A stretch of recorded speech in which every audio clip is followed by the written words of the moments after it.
second rule of Fight Club is you do not talk about Fight Club. This is camouflage. You'll hurt more than you've ever been burned. The clerk said he had a bruise on his face. I have a very unhealthy obsession with John Malkovich. I want to go into space.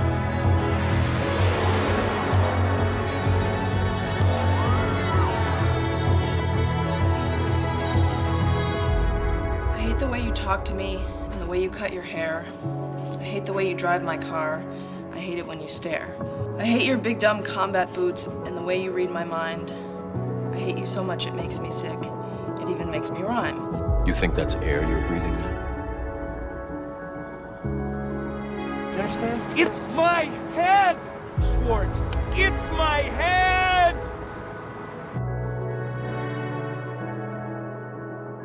You want to get out of here so bad, then go. Go! Yeah, I'll go. Yeah, I'll go. Go! I'll go. And I'll be gone forever. I won't even look back. Dr. Wagland's deposition will be part of this record. And I'm going to take my witness's testimony, whether the hell you like it or not. It's all dark. It's on the 10th floor. That's the legal department. That's where they fuck with my life. See anything? Are you sure they're there? No, he passes the puck to Beatty. Beatty scores off a great half-on one. Welcome to German Sick Fetish Video. If you are under 18, do not... Oh my God. Click it off, dude, click it off.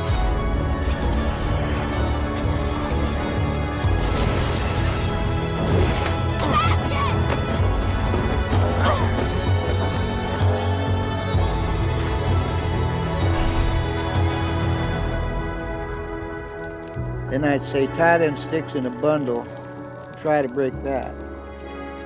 Of course, they couldn't. Then I'd say, that bundle, that's family. Round one, fight!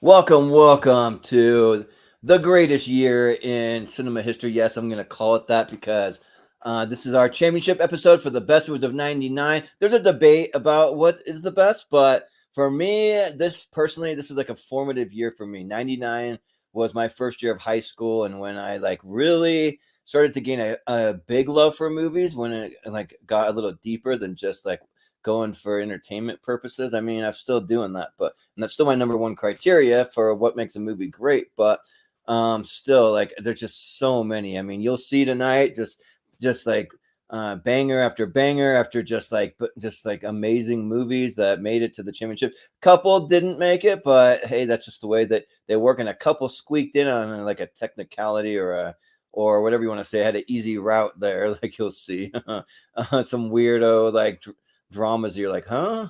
But yeah, this might be the toughest championship we've ever had. So I'm excited for this one. Been waiting for this one for a while.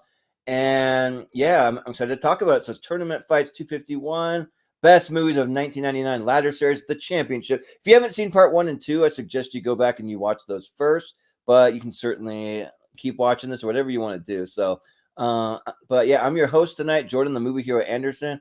And let's go ahead and bring in our crew for tonight.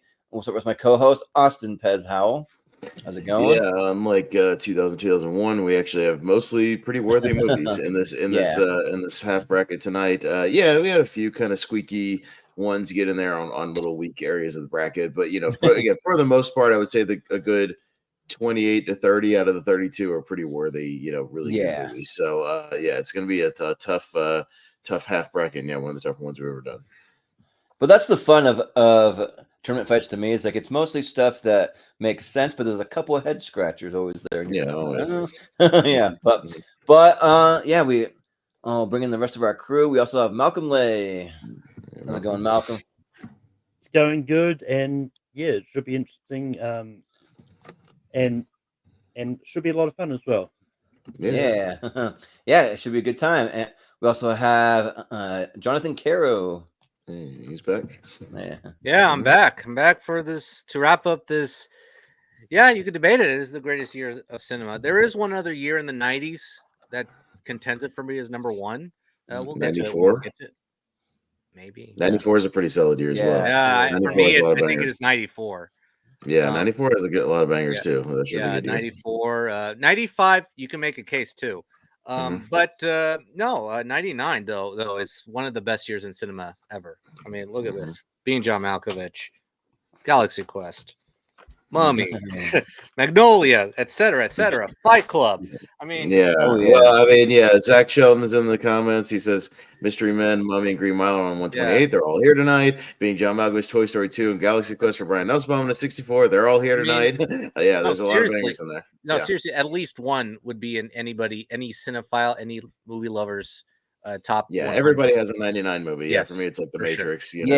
Yeah. I mean, there's always something. The Mummy, The Mummy and The Matrix are two of mine. So yeah, for sure. So Matrix, let's me, probably get Fight this. Club. Yeah, let's probably get this the best movie year championship ever. The toughest one for sure. Yeah, we'll see what will win tonight. Yeah, but we also have joining us. We have Jacob Cameron. What's going on? How's it going? It's my first championship. Nice. First time. Right. And just in time before we start the bracket, JPO's here. JPO, how's it going? Welcome. Oh man, as said, 99 is stacked. You got Simon Says with Dennis Rodman and Dane Cook. You got the second from Dusk Till Dawn, Texas Blood Money. Y'all remember that? Remember Universal Soldier 2 with Goldberg? I mean, come on, Baby Geniuses, Chill Factor. We're talking Chill Factor tonight, right, guys? Yeah. Oddly enough, I think Chill Factor made it one round. Yeah. Hey, good for Chill Factor. Better than I expected. Wing Commander, was that here tonight? No, we cut that. That one didn't make the cut. Son of a bitch. I'm fucking out. Yeah. Damn it. I want my Mark Hamill and my Wing Commander. That's right. No, we want the different Freddie Prinze Jr. movie, so that's here. So, but glad to have you, JPO. Yeah, we got some absolute powerhouses in here tonight. So you come on a good half bracket night. It's gonna be a good one. Yeah, it'd be tough. So, but yeah, Austin, you want to break it down? Let any first timers or anyone who hasn't before or So it's the championship episode. Tonight's just a half bracket of 32. We took the Sweet 16 from part 1 Tuesday night, Sweet 16 from Wednesday nights, part 2, and they are all here tonight. Malcolm jumbled back up again and in a fresh new bracket. And we're gonna see what actually wins tonight. For anybody who was watching, Tom Cruise has dominated the tournament this week. Both of his 99 movies, Eyes Wide Shut and Magnolia, made dark horses and won both tournaments so far. So he has. And oddly enough, we had a weird coincidence where it was Tom Cruise versus Tim Allen in both finals. It was Toy Story 2 versus Eyes Wide Shut, and then the next night, Galaxy Quest versus Magnolia. So weird coincidences there. Both guys had good years. Battle of the Toms as well with Tom Hanks and Tom Cruise. All those movies are in here tonight, and we'll see what makes it. And the Elite 8 tonight. So whatever makes that Elite 8 will not only be in our poll, but they'll hang on to face the 1998 competition. So we'll see what happens there. And also, it was so stacked that only one of the holdovers from previous years made it, which was Gladiator. That's the only holdover we have. You will see Gladiator in here tonight as one of those remaining lone survivors from a previous year from 2000. So it's a good one. But it's a good one as well. So but let's not waste too much time. It is the championship, Jordan. So let's get old Bruce Buffer in here and get it started. Ladies and gentlemen, this is the main event of the evening. And now, it's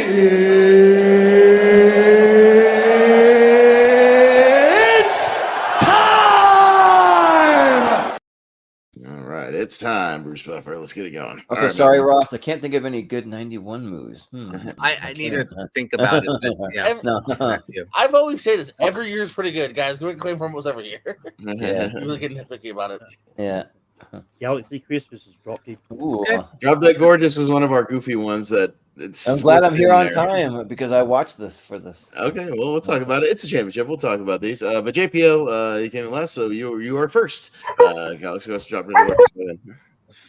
Yeah, this one's pretty easy for me here. I haven't seen Drop Dead probably since around this time period. I remember just thinking it was okay. A couple good concepts and jokes, but overall it didn't totally work for me. Well, Galaxy Quest continually works for me in different ways sometimes over the years. So I'll go with Galaxy Quest.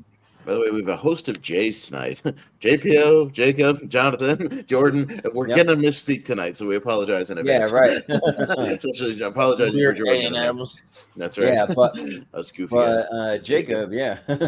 So, Drop Dead Gorgeous is funny in bursts, but I think it was personally too dark for my taste. Galaxy Quest absolutely rocks, like, no matter how you slice it. So, Galaxy Quest gets my vote. Yep. Jonathan. And that's why I personally think that the darkness really works with this comedic angle for the beauty pageants in Drop Dead Gorgeous, because if they had not taken that dark approach in that mockumentary style, I think it would have been just a standard mockumentary comedy with not much edginess towards that beauty pageant story. It's like, what's the darker elements behind those preparations of the beauty pageants, and I like how it worked in that aspect. Yeah, there are a few things that do not land, but I think it's a bold swing and it did it. So Drop Dead Gorgeous is very good.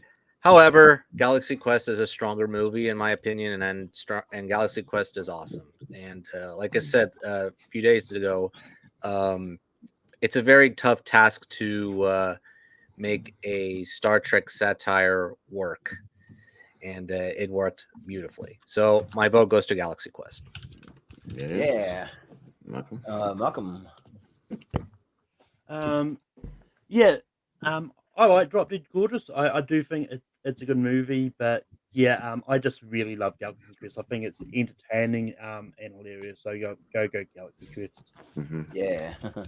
Austin. Yeah, no, I haven't seen Drop Dead Gorgeous. That was one of my few blind spots across this tournament. But yeah, it didn't stand a chance against Galaxy Quest here. Yeah, that movie gets better and better every time I watch it. And Sigourney Weaver in that movie. Yeah. So, Galaxy Quest. Yeah. So I did watch Drop Dead Gorgeous for this, and you know what? I want to give it some love because I could be on a high from it or just recency bias. I thought it was amazing. I thought it was like so good. I loved it. Like so. I don't know. Like, people who haven't seen it in a while, give it another watch, because I think the darkness. I'm with Jonathan. The darkness really works, and it makes it like so good.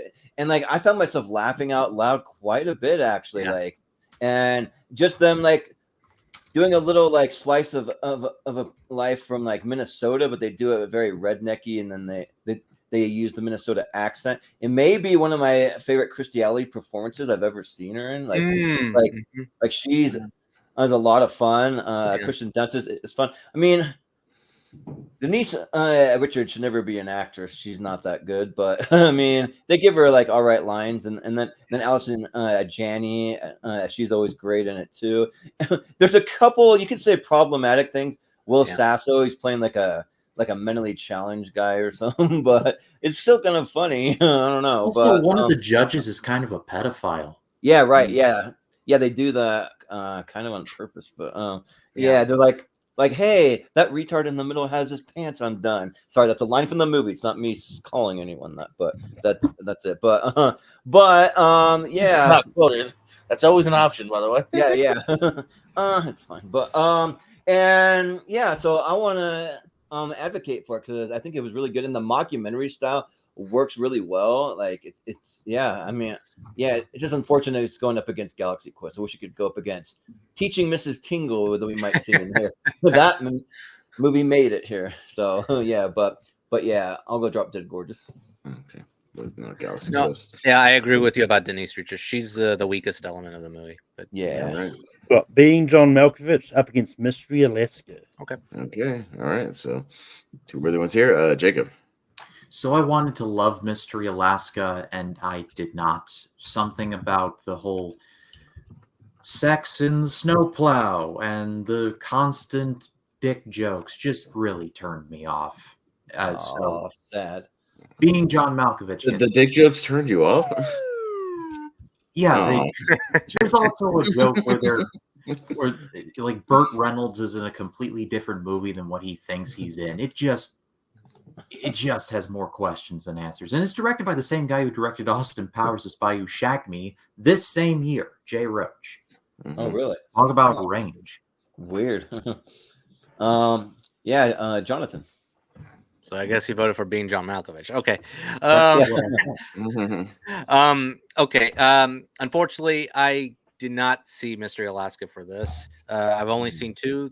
I only had time for 2, and I chose 1 from each part actually to make it fair.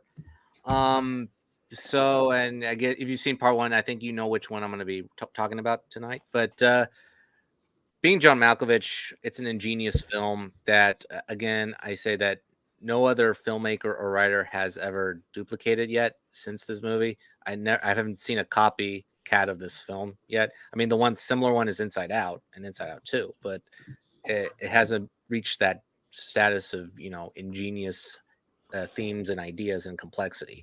So it is a 1999 movie. It's a 1999 unique film. Being John Malkovich gets my vote. Yeah. Malcolm. Yeah, I really do like Mystery Alaska. I think it's a lot of fun, but I really love Being John Malkovich. I think it's a great movie, and just really entertaining.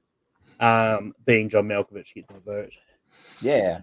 Austin. Yeah, no, we talk about these kind of unique sort of game changer movies in '99. There's a lot of them that kind of made the bracket tonight, and I think Being John Malkovich is one of them. Mystery Alaska is really good, for a sports movie and whatnot. But John Malkovich should go pretty far in this one. Yeah, so I might have to be that guy advocating for the underdogs in this because, I watched Being John Malkovich for the first time earlier this week, and it is great. It is really, really good. I do like it, but so is Mystery Alaska. Like, these are all tough matches, and I just think that the comedy really works because it's just like a ragtag group of guys that are don't really have anywhere else to play their hockey game, so they come up with a place, and then they're just razzing each other and just having a good time, and you can just tell that Russell Crowe is having a blast doing it, and then just throw in like a cast of kind of goofy actors, but it works though. Like a movie that you wouldn't think would be that good really surprised me, and so I appreciate that, and I'm gonna go Mystery Alaska. So yeah, JPO. Unfortunately, Alaska is just a blind spot for me here. I really love Being John Malkovich. It's a Charlie Kaufman script. It's right in my alley here. It's one that both of these actually ones I need to watch/rewatch, but I'm going Being John Malkovich. All right. Yeah, Malkovich.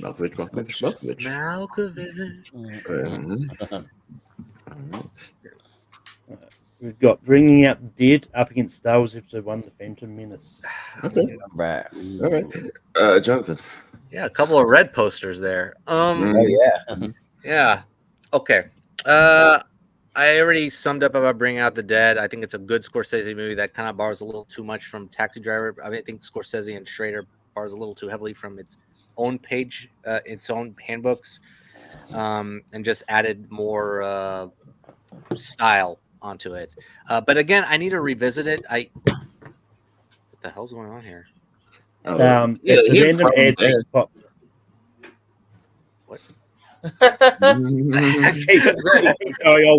sort that out on my end. I'm just happy it's not an ad for Hard Rock Bet with Post Malone. I cannot escape that ad.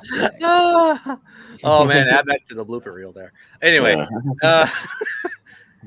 no, Bringing Out the Dead is a good Scorsese movie. Episode 1, we did not talk about it as much. I think there's a lot wrong here in terms of how entertaining it is. I think it really starts entertainingly in the the race pod scene. I think that's where for me it starts, and that was fun. And then it gets better and better a little bit until we get to Darth Maul, and that the third act is really where it felt like a Star Wars movie again, and it was fun. And also, Duel of the Fates playing in the background. Of course, we got the best character in the movie, Darth Maul, but as a whole, it's not one of the stronger Star Wars films. So, and even the stronger movies of 1999. So, I'm going to vote Bringing Out the Dead. Yep. Malcolm. Yeah, I like Star Wars Episode 1. Like, I think it's entertaining.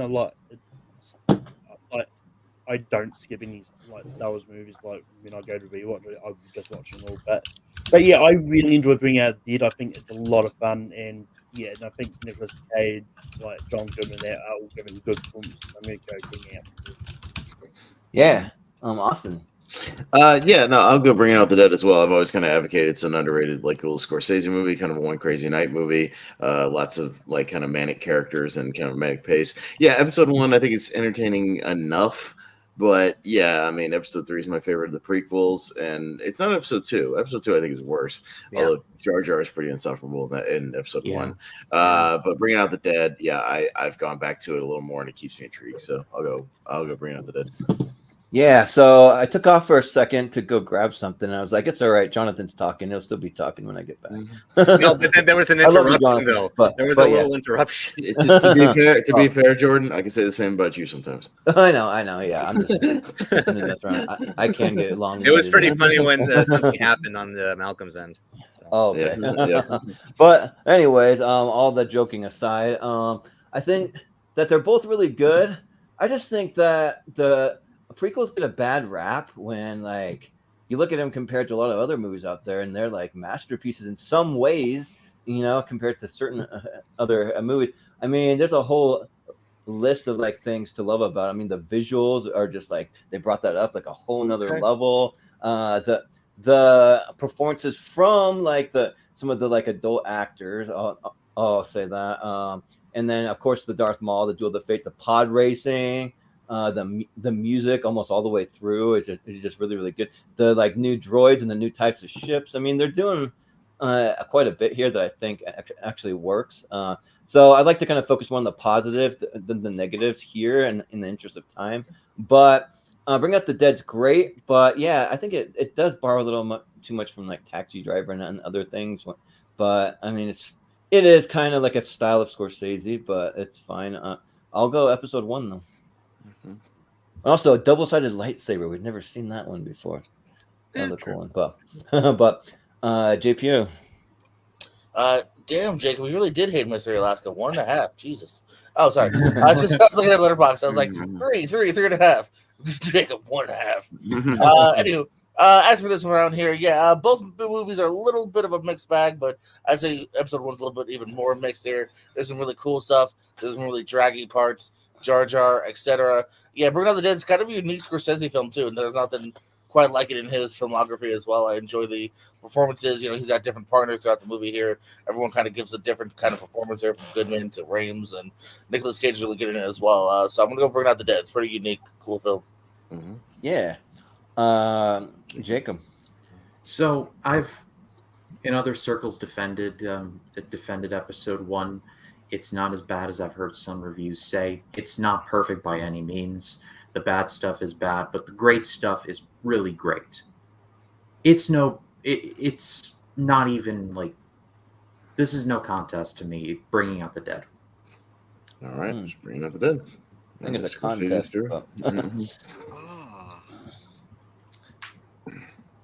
Animated match.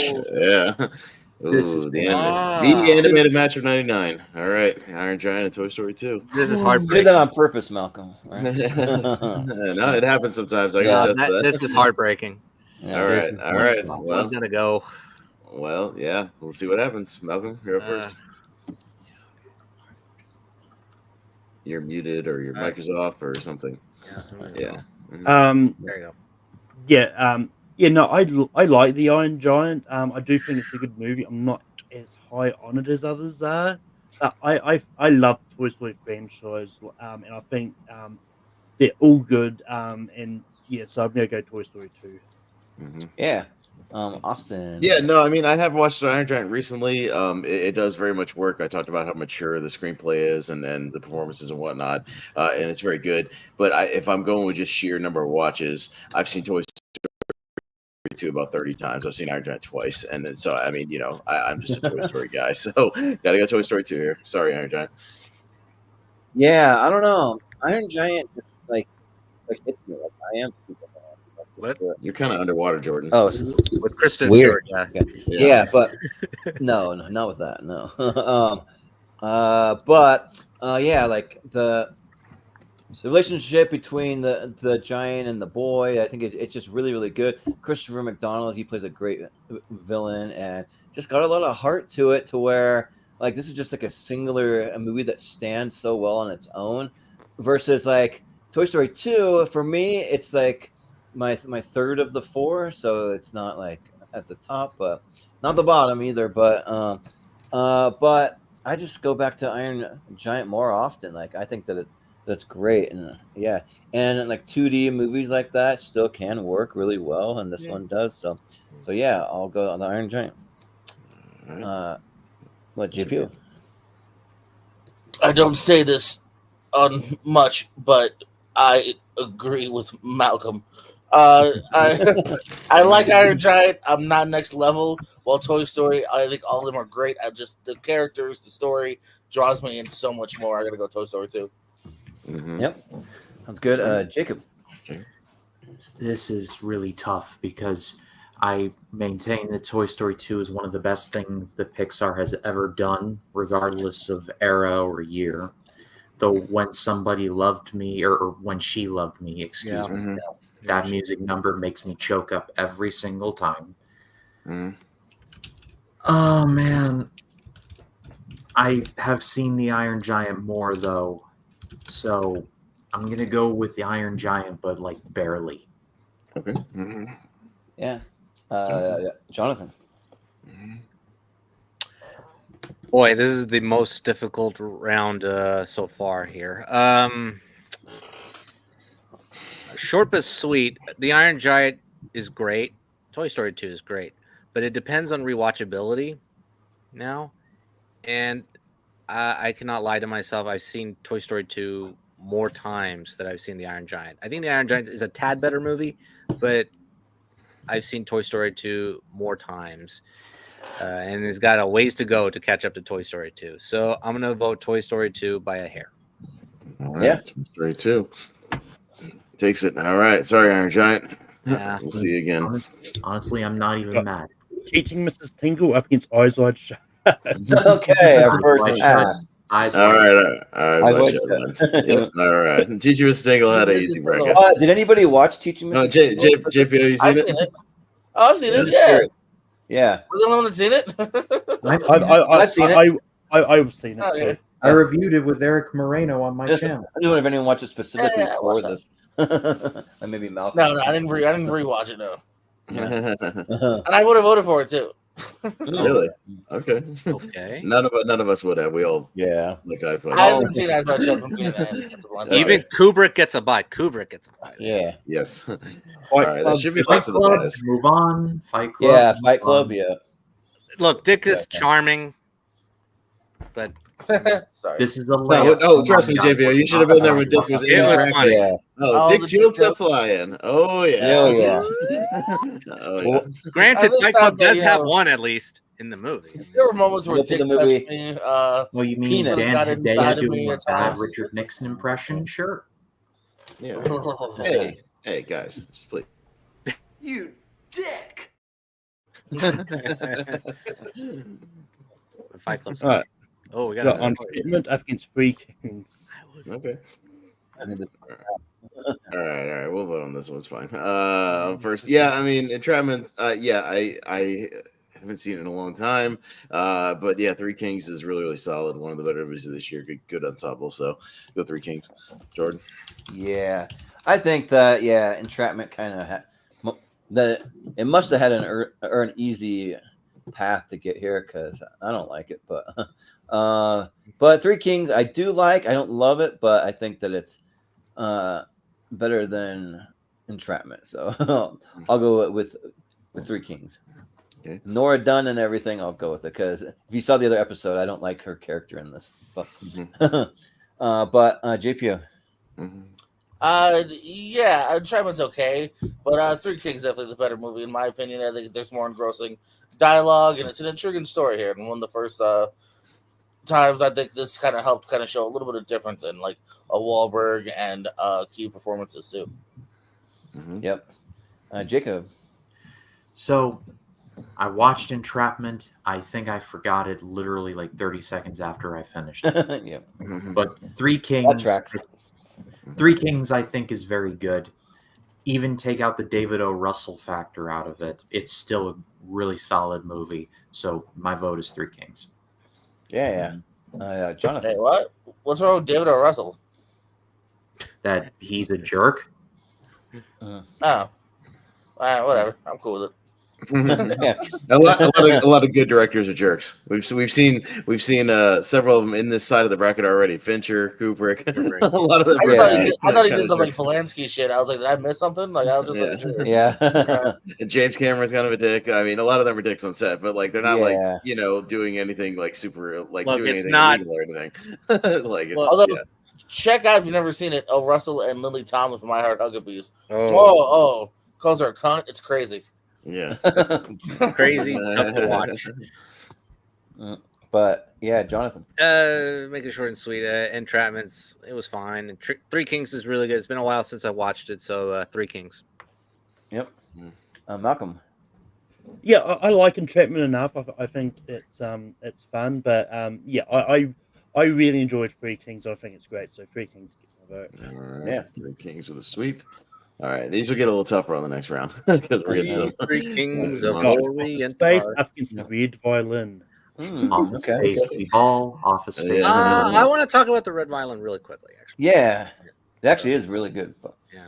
Jordan, but can't tell me you wrote in Red Violin over Office Space, please. No, so I'm going to vote for Office Space, but I just want to give some love to the Red Violin because that movie is really good. And just to reiterate, just a couple of quick things from the last episode. Like, it's about this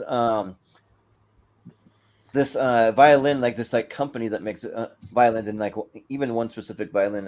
It's an Italian violin maker. Yeah, if you want to narrow it down, but it goes from like Italy to France to Germany over all these different years, almost like an anthology style kind of thing. Because when you flash back, it'll be like 100 years later in a different part of the world, and you have Samuel Jackson being like the guy in modern times trying to buy this red violin, and the red violin was painted with the blood of the original maker's dead wife, which is like pretty savage, and like the way that they go about it, they want perfection, they demand it, and then if it's not total perfection, like takes it and he smashes it, and like it just like it has some really good dialogue. It is a foreign film of sorts because it's like partially in some other languages, but the Sam Jackson part goes back to English, but yeah, it's just really good. But all of that being said, Office Space rules. I'm voting for that. But JPU. Yeah, if we could vote Office Space, that'd be great. So yeah, I'll just send you some reports about that. Yeah. Mm-hmm. Did you not get that memo? All right. Yeah. Jacob. Yeah, this is an easy layup for me. Office Space by like a lot. Mm-hmm. Yeah. Jonathan. Hey man, check out this Office Space movie, man. It's got everything. No, it's a press exam. Press exam, a printer, cake. It's awesome, man. Stapler. It's at the same time. Oh wait, no, maybe one chick, but you know what I mean. No, Office Space is great, but that would be my vote. But the Red Violin, I saw it for the first time for this, and it is really good. It is a very good movie. An interesting perspective, an interesting take of how you chronicle an instrument's journey. It is very interesting, and there's like one homage to Amadeus in a way, whereas they're honing on a kid's talents to become the next Mozart. That was interesting. My least favorite was that section, like that is like Casanova like. Oh yeah, kind of felt like a Red Shoot Diaries light type of section. But the rest of the movie was really good. However, Office Space is a fantastic comedy that holds up 25 years later. So that's my vote, Office Space. But check out the Red Violin; it's really good. Yeah, I've got a trumpet that's like about 150 years old from my great grandpa, and I remember when I played it in high school, that my band director freaked out, like, "Oh my gosh, do you know what you have there? That brand such as." I'm like, oh, no, I don't really care. but Malcolm, what do you say? Excuse me, you've got my red violin. The red stapler. I like Office Space. I do think it's entertaining, but I actually really enjoyed the red violin. So I can't believe I'm saying this, but I'm voting red violin over Office Space. Oh, okay. Yeah. Austin. Why do I not want to do any more shows on the Movie Network? It's a problem of motivation, Jordan. You know, if there was some sort of stock sharing program or something. No, I'm just kidding. No, Yeah. Office Space fucking rules. So yeah, no, it's great. If Austin's gonna come in kicking down walls and all that stuff, That's and right. screwing things. Yeah. All right, there we go. All right, so this is a little Damn, it trickier. feels good to be a gangster. Damn, it feels Yeah. good to be a gangster. Yeah. Just die, motherfucker, die, Yeah, motherfucker. so good. Oh, the best soundtrack. Oh, the Ghetto Boys. Yeah. All right, what do we got here? Oh no! Ooh. That's another All right. another heartbreaker. Well, we know All what right. Pez's vote is going to be. Well, yeah, we'll see. All right, JPO, 6 Cents in the Mummy. Oh no, so this is my biggest thinker. Damn. So far, 'cause I really like the Mummy. I mean, it's a great action adventure. Another reason, I mean, kind of a big. This is the decade of Frasier. Like, I mean, you know, fucking growing up on an Encino Man.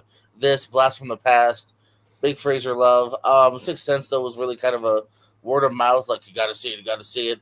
Luckily, I avoided the spoilers, so like the entire family dug it. Oh boy. I'll go Sixth Sense. As far as what it's going for, it's probably the slightly more solid film in my opinion. But both are really fun. Yeah. Well, I'm trying to remember, what was the movie where they like run into Brendan Fraser? Was that Bowfinger? I can't remember. Is it? There's some movie where they like run into it and he tells them how Dickie to pronounce Roberts? it. No. Dickie Roberts. It's Dickie Roberts. Oh, you're right. You're right. It is Dickie Roberts. I don't know how I got that. Well, maybe Bowfinger has a scene where that's like a similar in that same. That sounds like Roy a Dining ASAP around. random trivia question. What celebrity did Dickie Roberts they run into? Yeah. I might have asked it. He's definitely not in Bowfinger. I've seen Bowfinger plenty. But he tells them how to pronounce it though. He's like, it's Fraser. It's not Fraser. Fraser. Yeah, no, he tells Spade / Yeah. Dickie. Yeah, it's Frasier. But anyways, Jacob. So The Mummy is a lot of fun. I had a great time rewatching it for the 99 Project on my channel, but I rewatched The Sixth Sense in preparation for the review I did, and it's so good. It's so good by any measure. Like the scene in the car where it's like Toni Collette and Haley Joel Osment, it's so good. So I'm so sorry to The Mummy. I love you, but The Sixth Sense is better. Yeah. I believe you. Jacob just super kicked the Mummy. Yep. He super kicked the Mummy like Shelton Benjamin super kicked Leo Rush. Anybody see that? Holy shit. Anyways. But Jonathan. Man, Jacob, you kicked Imhotep's ass. Oh, gee. Well done. And that's on a moon. Well, that's the second movie. But Yeah. anyway, yeah, this is a tough matchup. This is sad. The Mummy, yeah, it's really entertaining. It's really good. It's so much fun. You could debate it's like one of the very best Indiana Jones movies for sure. The Sixth Sense, I rewatched it in preparation for Trap. I rewatched a couple of Shyamalan films, and even if you know the twist, it's still a really good movie. It's still a really good, well-constructed movie. Even though Haley Joel Osment's performance is the one that garners the attention, I think Bruce Willis's and Toni Collette's performances are overshadowed. So they give great performances as well. The Mummy has won a couple times, so I'm going to give some love to The Sixth Sense here. Yeah. Malcolm. Both of these movies are about people seeing dead people. Yeah. But yeah, this is tough. But yeah, I love The Mummy. I think it's great. But yeah, I do love Sixth Sense more. So I'm gonna go to Sixth Sense. Yeah. Austin. Can't believe I say I'm going to give a pity vote to The Mummy, to two-time tournament winner, The Mummy.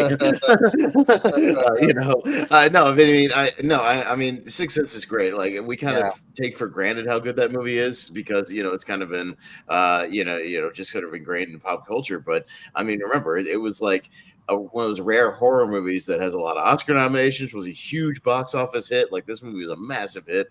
In '99, one of the top grossers of that year. And yeah, we kind of take it for granted, but it is very, very good and it still works. I just, Mummy's my third favorite movie of all time. So what are you going to do? It's fine.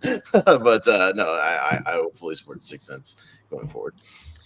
Yeah. I mean, when you think of The Mummy, everyone focuses on Brendan Fraser, but then people always, I think he overshadows Kevin J. O'Connor. He overshadows John Hannah, Arnold Vosloo. Come on. I mean, we got to remember the other great performances here, right? Just like The Sixth Sense.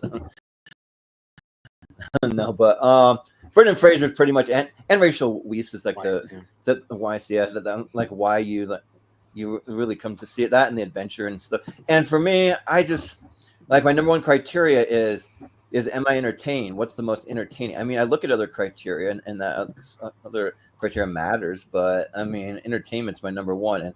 And Mummy might be one of the most entertaining movies of all time. That movie is so entertaining. And The Sixth Sense, it just drops down a notch once you know what the twist is. I mean, just a little, but it's still great. But I'll give it to The Mummy here.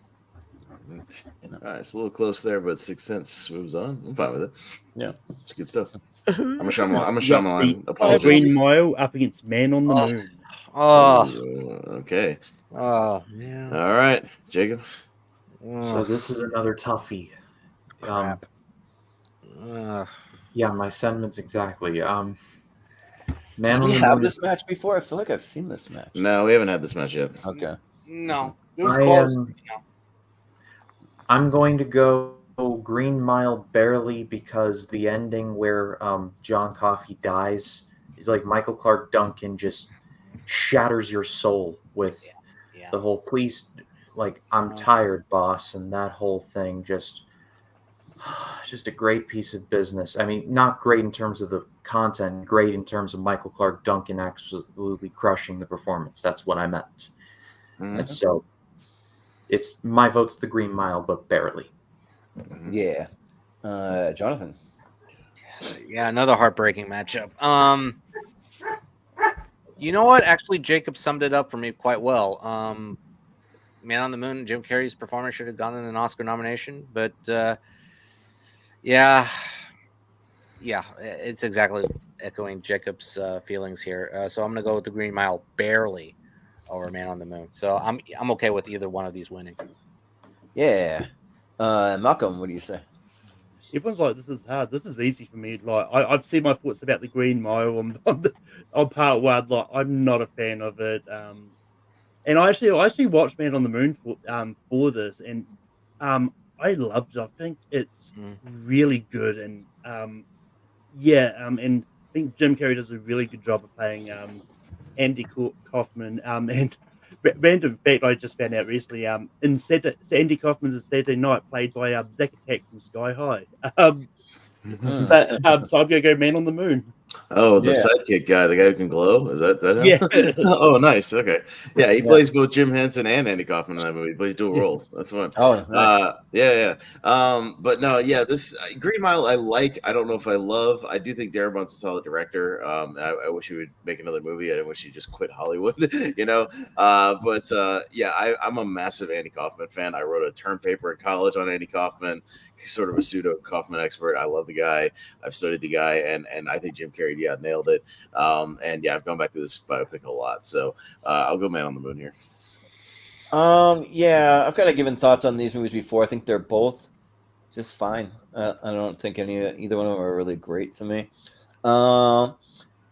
but they're not bad. The only reason that I have to edge out what I'm going to vote for is that in Man in the Moon, Jim Carrey was a like pretentious method actor that like pissed people off. So I'll go Green Mile. But JPO. Yeah, even to the point where like he was shooting at Jerry Lawler, and Jerry Lawler was like, "But I was actually friends with Andy Kaufman. Andy Kaufman didn't do that to me. Why the fuck are you doing that to me, Jim?" Like, well, and did you ever see him talk to method this? acting.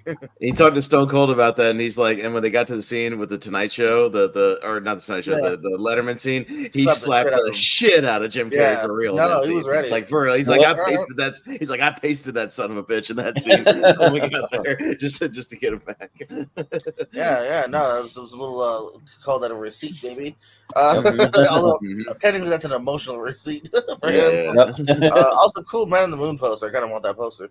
Yeah, I like both of these a lot. I'm always a sucker for a movie about like an actor and a slight biopic and a movie about a TV show as well as the taxi stuff involved in there.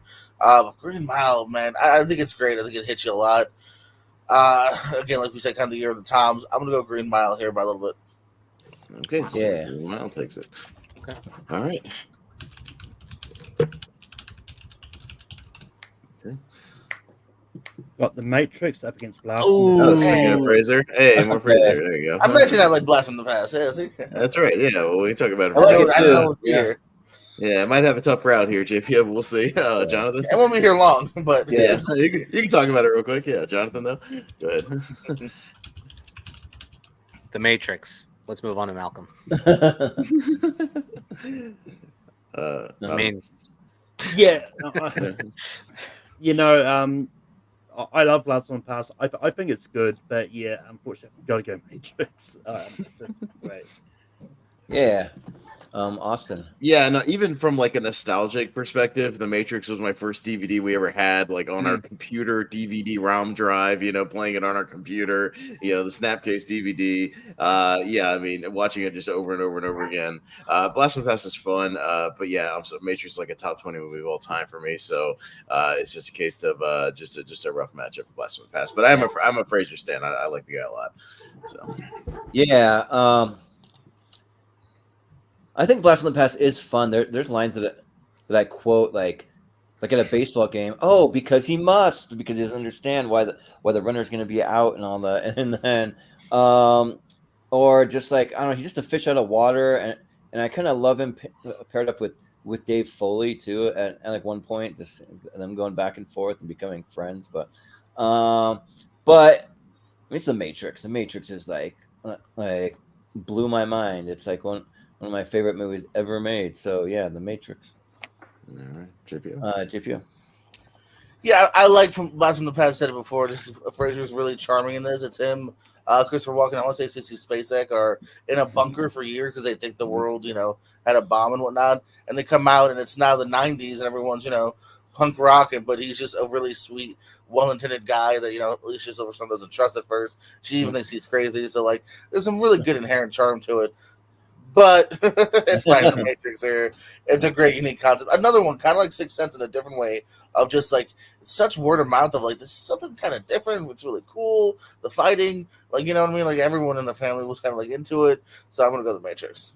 Yeah. Yep. Jacob. So I love Blast from the Past. It was more fun than I was anticipating, but I watched The Matrix for the 25th anniversary of my local theater. And I fell in love with it all over again. So Matrix it shall be.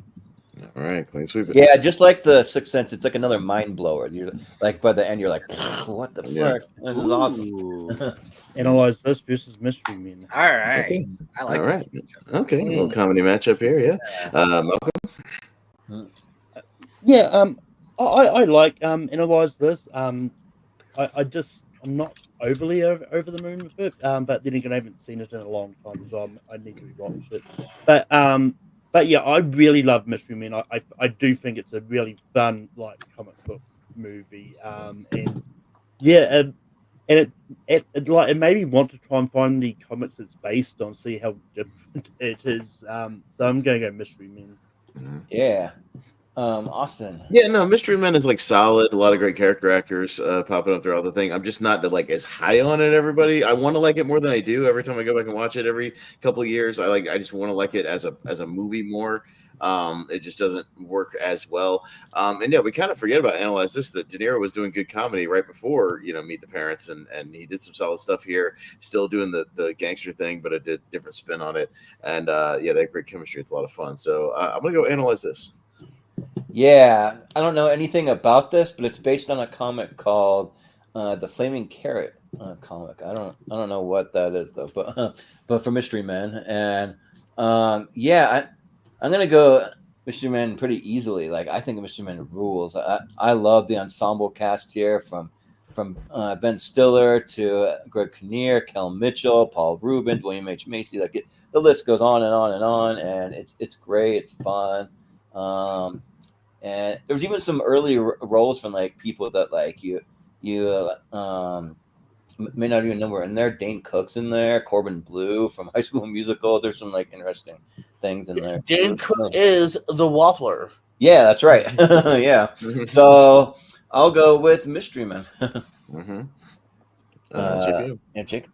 Yeah. This one is tough for me here. I like Analyze This. It's a good two pairing. I love Beavis and Billy Crystal. He needs to be in many more things. Got a horror show on Apple soon, I think. Weirdly. By the way, the guy who plays Billy Crystal on Saturday Night, great. He's good too. Oh, Yeah, sweet. he Sweet, is. fantastic. Yes. I'm bummed. I don't know if I'll see it till fucking VOD. I'll see it. Oh, But, yeah, Really I know, good. sadly. Really good. I know. Stop it. You're making me real bad. I want to see it. I know. Yeah, Mystery Men, though. I mean, I've always loved the concept here of these B-listers. Stiller. What is he, Mr. Rage, or what's Stiller? Mr. Furious or something? Yeah, Mr. Furious. Yeah, Furious. Yeah. Just everybody here called Mitchell who's invisible as long as no one's looking. Like, I love that concept. Greg Kinnear gets kind of disposed quickly, which is a fun twist. Paul Rubens. Oh yeah. The more I'm thinking about it, I'm gonna slightly go with my heart here. And if I was 9, which is where I was when these came out, he would vote for Mystery Men, so I'll go with him. Yeah. Sounds good. Jacob. Yeah, I like to Analyze This, but I loved Mystery Men, so Mystery Men gets my vote. Yeah. Jonathan. We'll get to Mr. Men in a moment. Analyze This is good. I enjoy that comedy, underrated mobster comedy, a funny De Niro performance, funny Billy Crystal performance. I described him as a subdued character.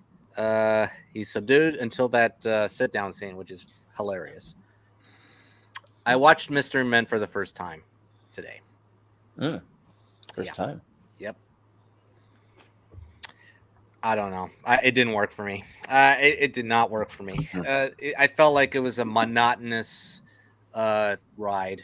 In my opinion, it's the same level of joke and just a few chuckles in between, and it keeps going and going and going and going, and I'm nodding out, and then movie over. It's like, okay, all right, that was a ride. Okay, let's move on to the next roller coaster ride. So, unfortunately, it was kind of a disappointment, in my opinion. And the cast is good, but the story could have been better. I think there's a better story out there in terms of this concept. But I got to go Analyze This. I think it's called Kick-Ass. And I don't like Kick-Ass. Wait, I heard that it borrows. I heard that it inspired The Boys, and I haven't seen The Boys. Yeah, The Boys might be a good comparison because it's like a ragtag group. Yeah. Okay. So I need to check out The Boys. Yeah. All right, but it's a lot more violent. Yeah. No, I've seen clips of The Boys, but yeah. Mystery Men, yeah. So, yeah, 42. Okay. Next up, we've got Election up against Sleepy Hollow. Okay. All right. I'm up first. I watched like half of Election. I haven't finished it because I had actually started watching it like 2 months ago, just because I was on a pain kick from I was going back and watching some of his movies after the holdovers. Sleepy Hollow was a recent watch also, like last year. I really enjoyed it, and I love the atmosphere of it. It was great. It reminded me a lot of Bram Stoker's Dracula, just the atmosphere. I like that. Probably one of the better, later era Tim Burton movies. I enjoy it. So I'll go Sleepy Hollow. Yeah, I think both these are good. Like, I really like Matthew Broderick in Election, and that's more of a like. I mean, the only word I can think of for Reese Witherspoon is kind of savage, but she's kind of more like that. But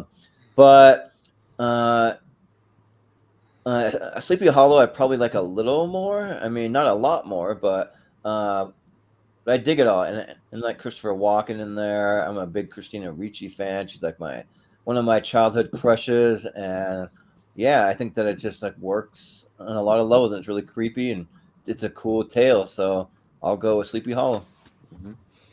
JPO. I didn't mind Sleepy Hollow. It's kind of mid-ish burden for me here. Like, kind of drags at some points for me personally. I really like Election. I've always thought it was kind of a biting, fun flick here. Reese Witherspoon, kind of maybe her like real like fun breakout in a way. Broderick's really good, and I actually didn't even realize or forgot or never knew this was even an Alexander Payne film. Looking back on it, which is kind of cool. Which tracks, I think, it's like I said, it's a good screenplay on top of just being an interesting flick. So a little more on my alley. I'm gonna go Election. Yeah, Jacob, what do you say? Well, I don't want to chew my food twice. You all know my thoughts on Election. It is horrible.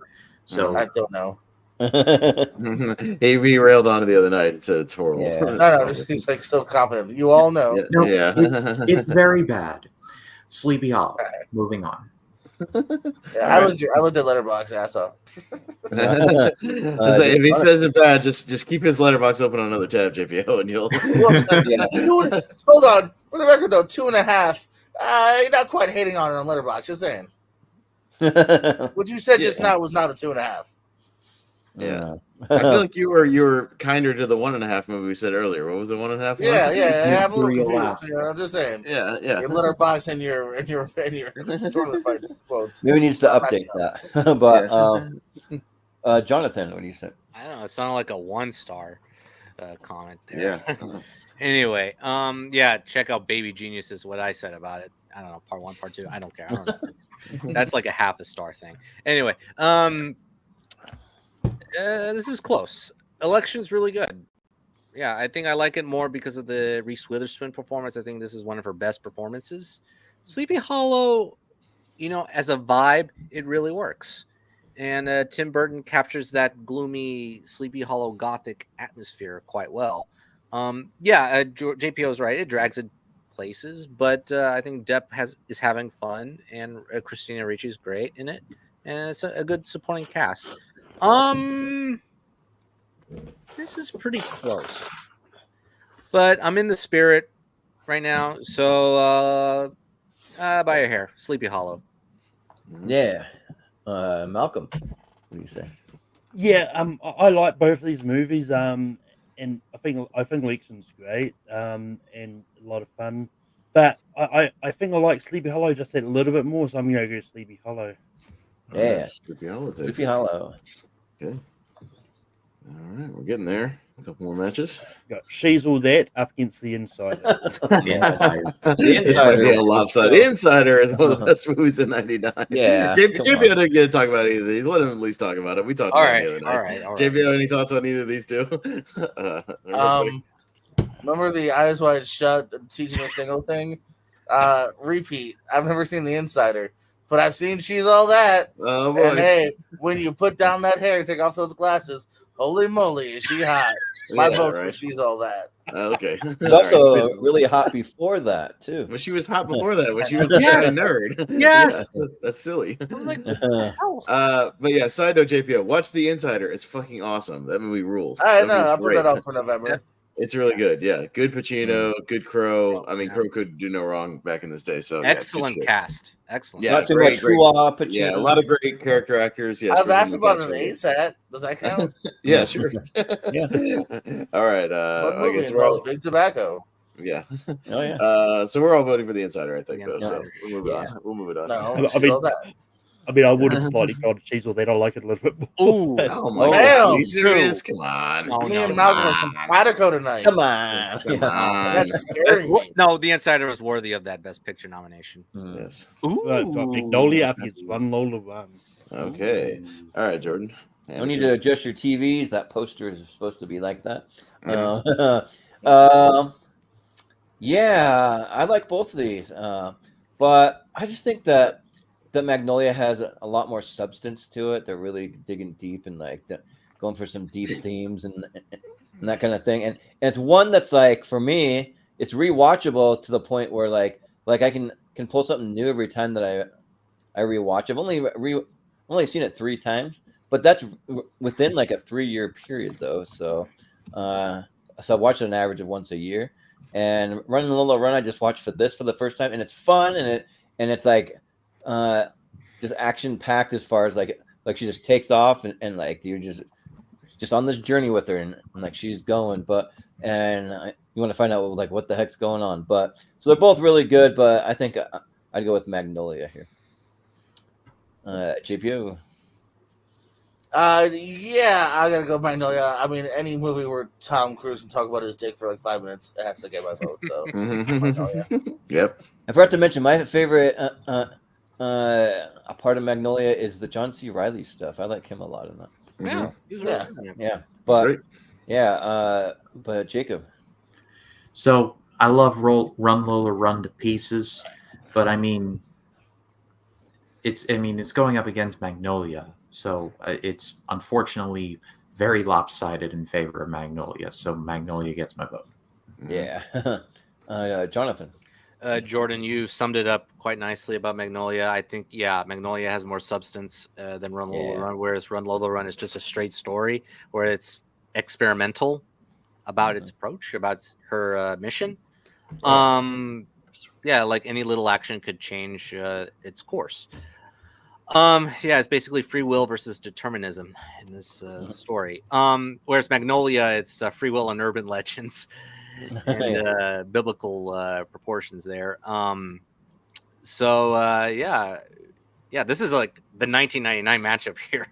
I gotta go Magnolia here because it really lingers on you even after a 3-hour run, and actually it's probably one of the fastest 3-hour movies because it just keeps going and going with the suspense. So Magnolia.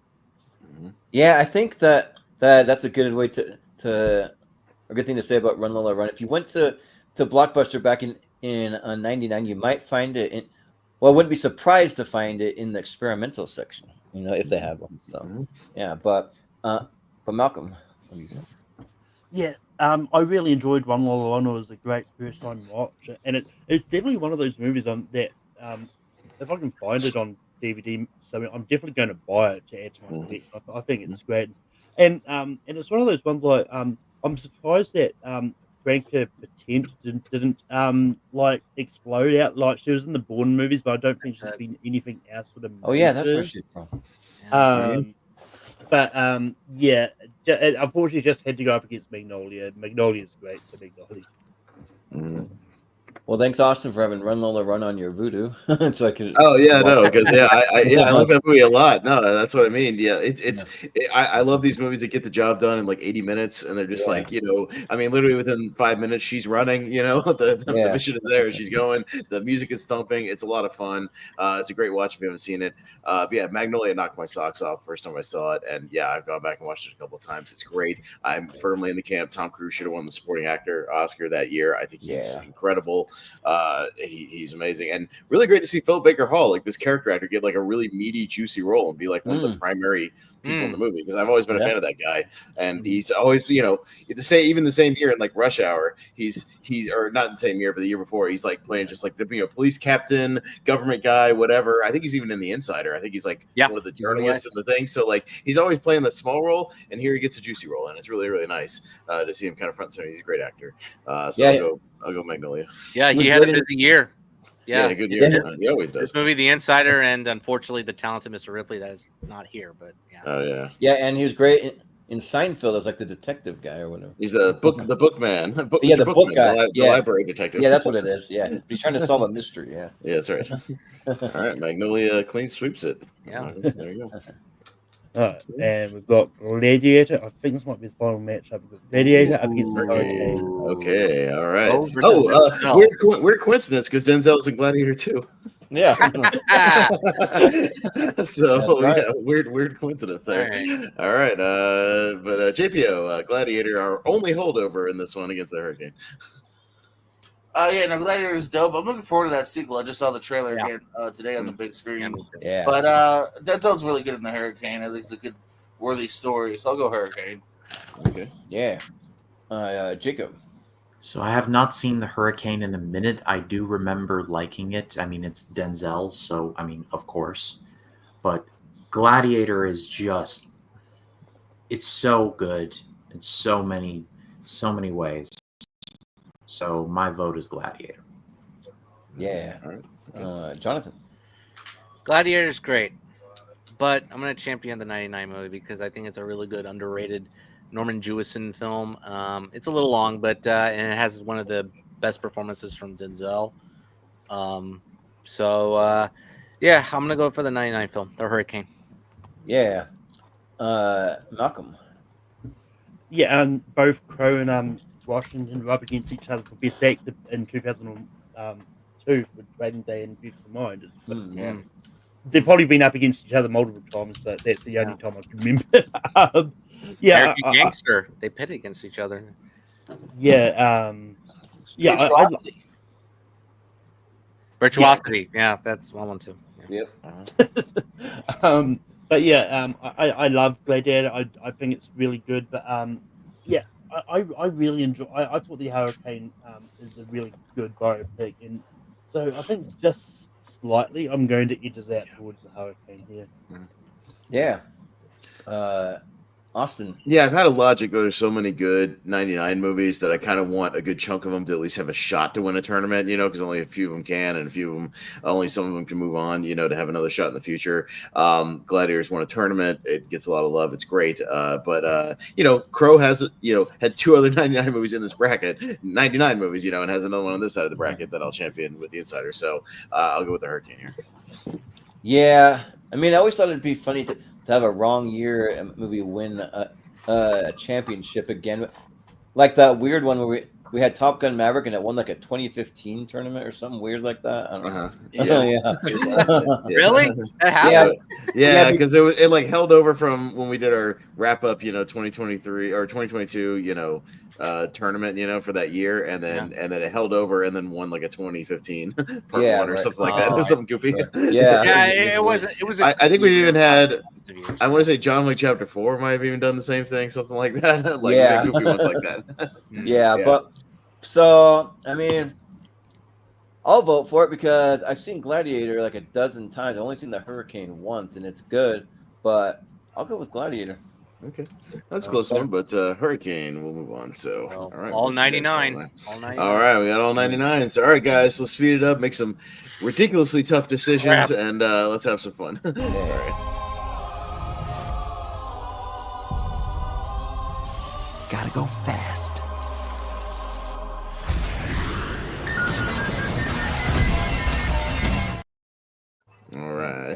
All right, guys. So we're gonna have some really tough decisions here. Feel free to take your full 10 seconds if you need it. Oh boy. So here's what I'm gonna do. I'm just gonna play this once, and this will represent all these matchups here. What a predicament! Yeah. That'll represent a lot of these matches. So there you go. I'll just play it once. I won't play it every time. All right. But Jacob, John Malkovich, and Galaxy Quest. I'm going on this solely based on I've seen it more. This is not an indication of quality. I love both of these movies. Please don't kill me. Galaxy Quest. Okay. All right. Jacob, you're dead. Just kidding. I'll be right back. Jonathan. I'll be right back. It won't take too long. Jacob, you'll find me at your front door for a moment. But you're the next to vote. I'll say you got to vote first before you can go. I'll vote at his house. It's fine. Okay. Did I just hear a knock at my door? Yeah, that's right. Anyway, no, this is a great matchup, tough matchup. But when I did my top 15 of 99, respectfully, John Malkovich was a little higher, so I'm going to go with being John Malkovich. But I won't be upset if either one of them wins or loses. All right. Yep. All right, Malcolm. I live too far away for Jonathan to come knock at my door, so Galaxy Quest. That'll be a long, it's a long flight, a very expensive flight. Yeah, that would take a long time. Yeah, if you want to sit on a plane for 36 hours, you can do that. I'm going Galaxy Quest. I've just seen it more. Galaxy Quest. Jordan. Yeah, I'm gonna try to go fast and just vote with my gut here on the speed round. Let's go Galaxy Quest. Okay. And JPO. Yeah, it's a tough one for sure. Love for both, but Galaxy Quest. Yeah, Galaxy Quest. All right. That's good. Okay, so is this these are the Elite Eight matches, right? So this is it already because that was so all these are the holdovers. So anything that wins, in these rounds will at least hang on to the 98 tournament as well. So keep that in mind. We've been slacking a little bit on the polls. Sorry, part of that's my fault because I should cover when even Austin's not here, but. I will try to get one out this weekend. I promise. Yeah, I'll try to get one out. At least the championship, because we weren't doing any for the part 1 and 2, but just for the championship. Yeah. All right. Being out Toy Story 2. Toy Story 2. Okay, Jonathan. I want a poetic Tim matchup. Toy Story 2. Yeah. And actually, I was just thinking, this is probably the first time in a while we've had a complete clear out of the holdovers too. Right. Because it's that strong of a year. Yeah. Well, I wasn't like that. It's like I don't think we've had a complete clear. We've usually had 1 or 2. But anyway, regardless, I like bringing out the dead more, so bringing out the dead. Yep. I've seen it more, and I like the idea of a Tim Allen face-off. So let's go Toy Story 2. I want another Tim Allen, Tom Cruise face-off. Toy Story 2. We could have a Tom Hanks face-off. It could be that versus Green Mile. Actually, as well. We'll see. JPO? I'm going to go Toy Story 2. Toy Story 2, all right. And Mr. Cameron? All respect to bringing out the dead, Toy Story 2 is just art. So Toy Story 2. Okay, Toy Story 2. So when we swing back around, we'll have a Tim Allen match. Yeah. All right. There we go. We had a good year. Yep. All right. Eyes Wide Shut up against Fight Club.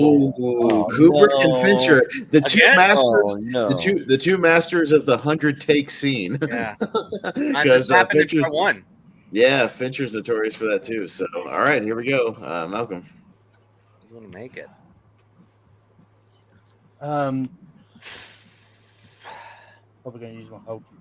If you want to say you want to use your whole 10 seconds, I'll do this for you.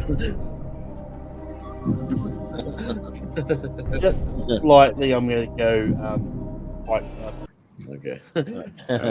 I have a logic for this. I'm super glad Eyes Wide Shut won a tournament. I'm a massive Kubrick fan. Fight Club, I think I'll go Fight Club here to give it a shot. And because Eyes Wide Shut did win, I was very happy about that. I really love Fight Club as well. So let's go Fight Club. Yeah, it's razor close for me, but Fight Club. Mm-hmm. JPO? Fight Club. Fight Club. All right. Mr. Cameron? I have nothing but respect for Eyes Wide Shut, but I'm going with Fight Club. All right. And Jonathan? We all broke the first rule of Fight Club. Mm-hmm. It's a sweep. That's sweep. All right. So Fight Club. To be fair, we broke many times in part 1. So. Yep. Yeah. All right. What's the first and second rule? All right. Three Kings up against Office Space. Okay. All right. That's a good matchup. Me first. I'm gonna go Office Space. I've seen it way, and I even showed it to my girlfriend the first time. She loved it, so it works. Jordan, excuse me. Yeah, man. Let's vote for Office Space. Yeah, man. Hey, man. JPO. Yeah. Oh yeah, Office Space. I'm a third. All right, Jacob. If I only had 37 pieces of flair to really say how much I want to vote for Office Space right now. Office Space. Yeah. Here's your flair. You want some flair? Here's some flair. Okay. There's your flair. Okay. Yeah. Here's your flair. Yeah. All right. Jonathan. Yeah. Let's jump to conclusions. Office Space. But if you want to just do the bare minimum, okay, you can do the bare minimum. Malcolm. I'm going to be the odd one out here. I like Three Kings a little bit more, so but Office Space is moving on. Okay. All right. Well, Office Space. I was going to throw in there. I used to host like monthly movie nights where I'd like have outdoor movies on a projector for my neighborhood, and we did Office Space, and then got a huge turnout. So that was cool. All right. Okay. On the other side. That's the first one there. Sixth Sense and Green Mile. Ooh. So 2 Best Picture nominees, right? Going up against each other? Yeah. All right. Jordan. The Sixth Sense. Sixth Sense. All right. JPO. Sixth Sense. Sixth Sense. Jacob. Sixth Sense, barely. Okay. Jonathan. The Sixth Sense. Okay. Malcolm. The Sixth Sense really easily. Okay. Really and I'll go the easily, Sixth Sense. I'll make it a sweep. So Sixth Sense. Ouch. Okay. All right. So we will not get that Tom Hanks match. Not going to happen. All right. He's still in the Elite Eight, but we won't get the matchup. All right. Got the Matrix versus Mystery Men. Okay. JPO. Matrix. Jacob. I love you, Mystery Men, but I gotta go with the Matrix. Okay. Jonathan. Matrix. Okay. Malcolm. Yeah, I love Mystery Men, but I'll go the Matrix. Matrix. Jordan. Yep. Dodge this. The Matrix. Matrix. All right. Matrix into the 8. All right. Adios, Mystery Man. Yeah. Bye. All right. I'm going to revisit you. Yeah. Sleepy Hollow up against The Insider. Okay. All right. Tim Burton and Michael Mann. Again, murderous rows of directors too. Also. Yeah. But Jacob. I love Sleepy Hollow with all of my heart, but I think The Insider is a better movie altogether, so I'm gonna go with The Insider. Okay. Yeah. Jonathan. The Insider, easily. Yep. Malcolm. Yeah, I like The Insider. I do think it's a good movie, but I actually love Sleepy Hollow more so. Sleepy Hollow. Yeah, awesome. Insider was a fantastic first time watch for me last year, so I'll go the Insider. Yeah, I think Insider's pretty good. I'll vote for the Insider. All right, and JPO. Sleepy Hollow. Okay, close one, but the Insider. Okay, all right. That Tim Burton fella. Yeah. Make it to 1998. Yeah. And we've got Magnolia up against the Hurricane. Oh, okay, another good one. All right, Jonathan. Yeah. Sorry, Denzel. Magnolia is too big of a juggernaut. Magnolia. Yeah. All right. Malcolm. You know, I'm going to make it interesting. Hurricane. Okay. I'll go Magnolia. Jordan. Yeah, I'll go Magnolia. Okay. Jacob. Magnolia. Magnolia. Jacob. I am going to go with Magnolia. All right, Magnolia is our final one. All right, in the Elite 8.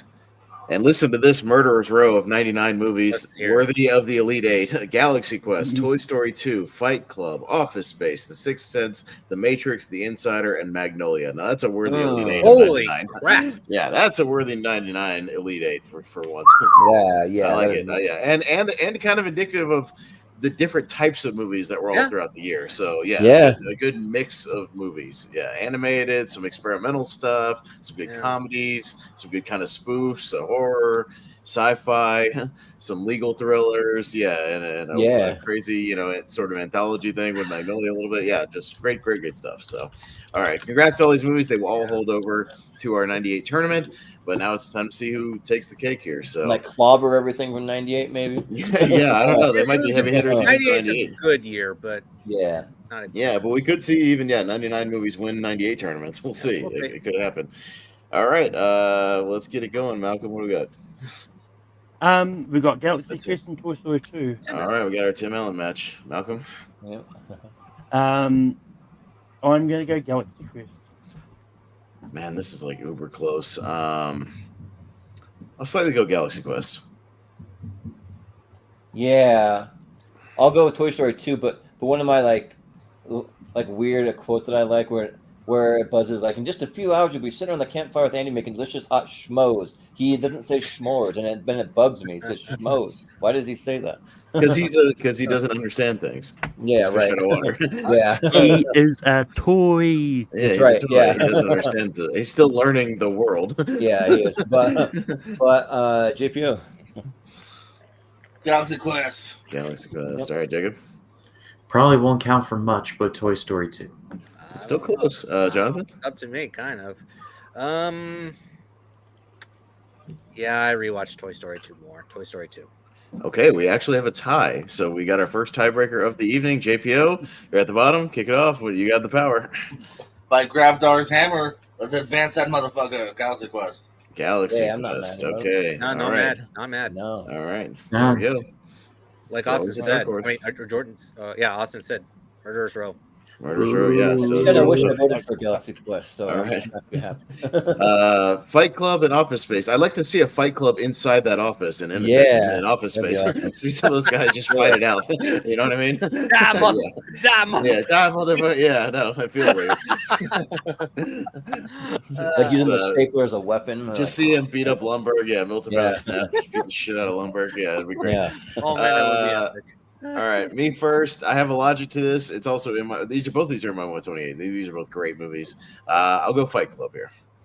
Jordan. Yeah, if they had a Fight Club and there'd be a chance for another Ghetto Boys song, that'd be cool. Mm-hmm. But yeah, I gotta go Fight Club.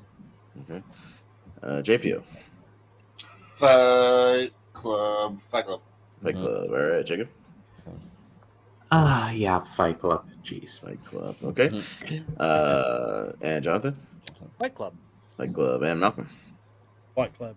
All right, Fight Club. Clean sweeps it. Office Space has won a tournament before, so it's had its flowers for. We won our workspace comedy tournament. We did I one of remember those. Yeah. We did the printer scene at the end. So That's yeah. right. Oh boy, Sixth Sense in the Matrix. Oh boy.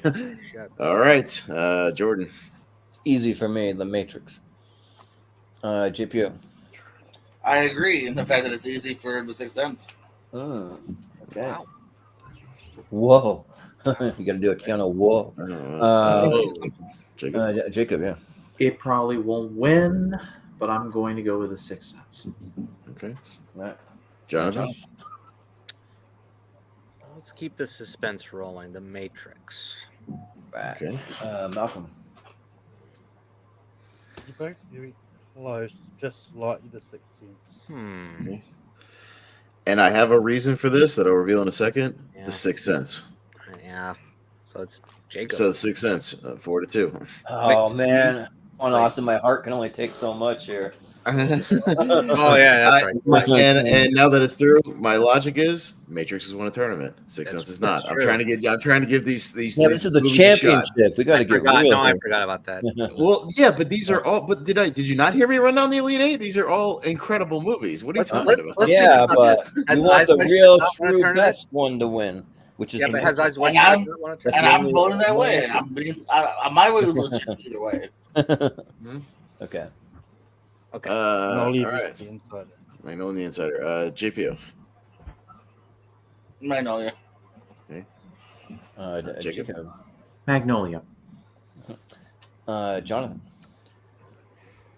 Magnolia won Wednesday. I'm gonna give the Insider its flowers. Insider. Yep. Malcolm. Magnolia. Austin. The Insider. I just like Magnolia way better. So Magnolia. Man. Oh man, these are so good. All right. I was rooting for that to win. Oh, the Insider. Okay. Yeah. All right. Oh well. Okay. All right. So we got Hey, my favorite's out too. So Galaxy Quest and Fight Club. All right, right, Jacob. Final four. It was actually my number one, versus my number two. So. Oh, fudge. Yeah, of 99. Yeah. Yeah. So Jacob's up first on this one. Galaxy Quest, Fight Club. Yeah. Fight Club, barely. Okay. Jonathan. Which says 99 to me more? Fight Club. Yep. Malcolm. Which one ever watched more? Galaxy Quest. Yeah. Austin. The misunderstood at the time masterpiece that was Fight Club that bombed. That was the story of a lot of movies in '99, like misunderstood masterpieces that didn't get their flowers at the time. Yeah, only one of these movies has bitch tits, so let's go with Fight Club. Rest in peace, Meatloaf. Yeah, Meatloaf. JPO? No, let's go where they beat the shit out of Jared Leto, Fight Club. All right. There you go. Yeah. That's true. Okay. They're going to say all where right. they beat the shit out of Jared Reese from Galaxy Quest. They don't really beat him up. All right. Jonathan, 6 Cents and Magnolia. Yeah. 6 cents. Okay. Malcolm? 6 cents. Yeah. I'll go 6 cents. I'll go with Magnolia. JPO? Magnolia. Depends which 6 cents. Which syllable you emphasize. And Jacob? 6 cents. All right, 6 cents into the finals. All right, Fincher versus Shyamalan in the Blockbuster finals. versus the bomb. All right. Yeah, the one that flopped, They and the one both that have a was huge highest twist in them, though. They're both movies with a big Yeah, twist. basically, big twist ending matchup here. Yeah, and twisty script. All right, we'll see what happens here. Malcolm, The 6 cents. I'll go Fight Club. Jordan, And I will go Fight Club, and I'll fight someone for that movie. JPO, Fight Club. Fight Club. Jacob, 6 cents. Ooh. and Jonathan. Don't be mad if either one wins. Fight Club wins. Fight Club. Fight Club takes 99 and finally gets its flowers here on Tournament Fights and becomes a unique winner. Fight Club. There we go. Fight Club has made a few Final Fours. It's kind of struggled here and there. It has never won, so Fight Club has finally becomes a winner. And again, 3 movies I think are indicative of how great 99 was. Eyes Wide Shut, Magnolia, Fight Club, all bangers of that year. And a lot of great stuff here. So a lot of movies deserving. But we'll see. Yeah, maybe almost 99 movies can win a 98 tournament. It's very possible. It is possible. But yeah, David Fincher is my favorite director of all time, so I'm happy about that. Well, you and Austin won because Austin is Kubrick and Jordan is Fincher. Yeah, Kubrick finally won. Oddly enough, the one Kubrick to finally win a tournament, and Kubrick has had no luck here in tournament fights, was Eyes Wide Shut of all the movies. Not Clockwork Orange. Well, I think Shining My. Shining has won. I don't know even that. I gotta go look. I'll have to go back and see. I'm not positive on that. But did y'all do a hotels tournament or something? No, we didn't do like a hotels tournament, but it might have won a random like Halloween tournament. I'll have to We could do a hotels tournament. That could be something. Movies to take place in like hotels and apartment buildings and shit like that. Yeah, there'd be like probably enough if you included apartments, maybe. Yeah, but yeah, I am not positive that I'm scrolling through. I don't know if The Shining has won. I'm not seeing it. I think that might be our first Kubrick win was Eyes Wide Shut. Wow. Yeah, 2001 has not had a fair shake. Neither has Full Metal Jacket or Clockwork Orange or anything like that. No. 2001. When we eventually get to 1980, I'm fairly certain that Shining. Oh, wait a minute. I came across one. Clockwork Orange has one. It won a hot take tournament. Oh, it did? Oh. One of those weird hot take tournaments of movies that people hate. Oh, weird. Well, so it is a tournament fight winner. Who hated A Clockwork Orange? A lot of people. Me. Okay, I understand because it is a hot and cold movie. It's just It's tough.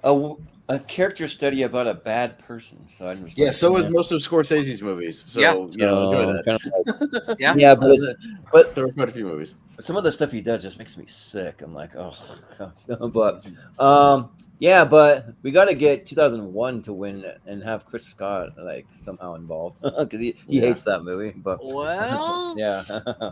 but I need the right panel for it. It never quite gets it very far. But this. I'm just gonna do. This was a lot of fun though. I forgot to tell you to bring your trailer for your 64, Jonathan, because he does have one. Maybe we'll play it like on the next episode or two. He made one for his 64 coming up. I'll just preview that's on the schedule. But yeah, this was fun. So thanks, guys. It was really tough. This is like my most anticipated year and a big like formative year for movies for me. So Yeah, but we'll just do some plugs and that'll be it. So just a quick little half bracket tonight. So and so early, I might even go back out and work some more tonight. Maybe it's only 8:30 here, but yeah, we'll go to JPO. You got to wake up for your your plugs. What do you got going on? Fuck you! I've been awake. I'm playing goddamn Halo. Okay. You're playing he's literally playing video games. Don't say he's not sleeping. I'm not doing good either. What's so dark? I can't tell. I'm like, is he sleeping or is he doing something? No, he's playing games. I'm all good. I'm active. I'm here. You got to hit pause then to do your thing. It's live. I can't pause it. It's live. I play it live. And I'm sucking right now. It's not going so good. But what I don't suck at is movie trivia over at the Periscope. We're always having fun there. Monday night, we're going to do some horror clips. That's going to be fun.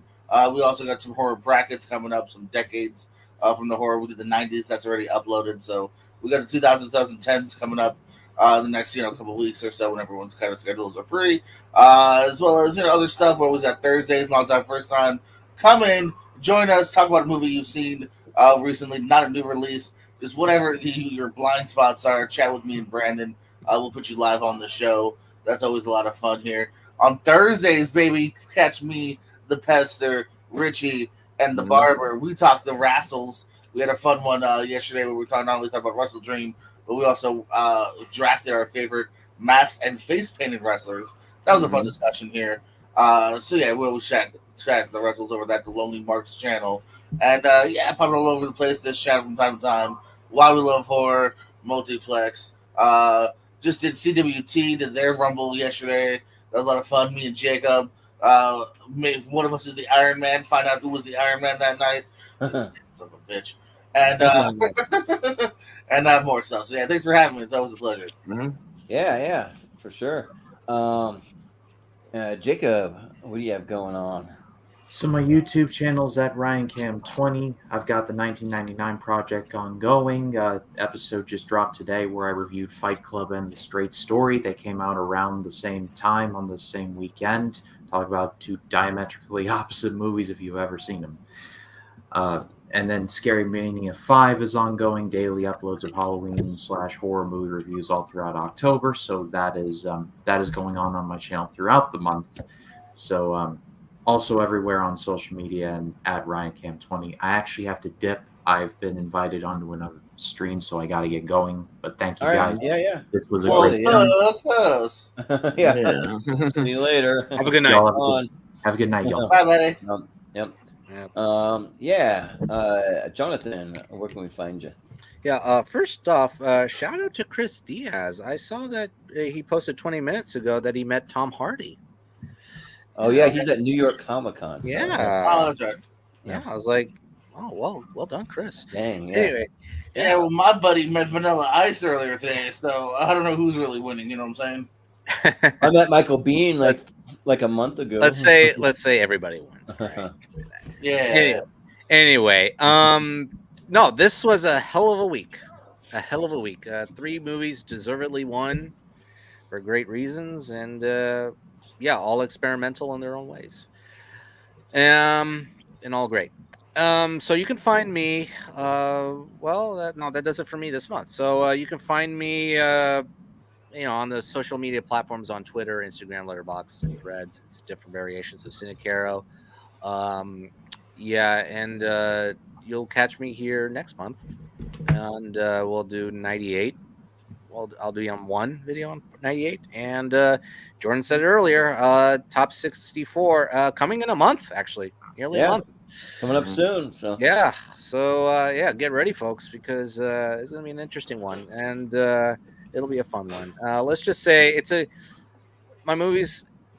sneak peek. It's a good barrier between Halloween and Christmas because there are a couple of them in my list. So it's gonna be fun. You can make it there and have a fun rest of the spooky season, folks. Speaking of which, catch the exhibition match, the horror exhibition match that Jordan and Austin hosted. This past week. Yeah, that was a lot of fun. Yeah, that was a lot of fun. We had some big laughs, interesting clips, and it was a tough match, but it was a fun match. much. So yeah, I think everyone from this episode except Malcolm was on it. So yeah. So yeah, that's it for me. Thanks, guys. Yeah, totally. And Malcolm, where can we find you? You can find me on Take Three Productions, posting ranking every week. I've got the poll up so you can decide on what you want the horror Halloween week episode to be on. But we're doing Top 12 Movie Mothers this week. Jordan is going to be on that. And you can also find me here and there and everywhere. So yeah.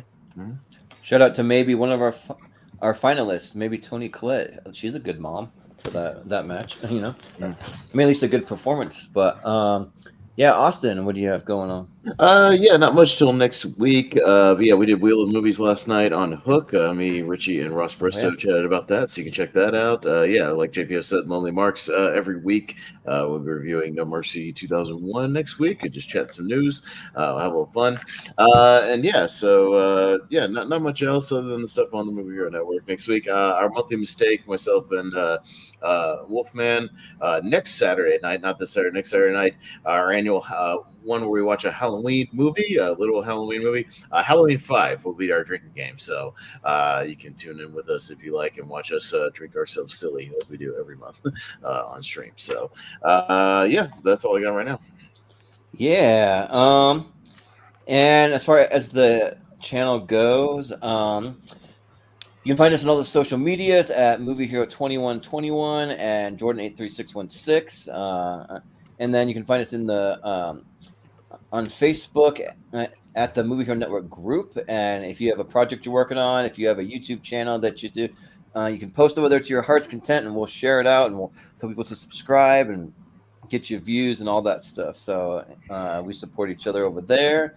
And then, yeah, as far as trivia goes, we do the Seen and Heard trivia. That's always clips from movies, and you just try to name the movie.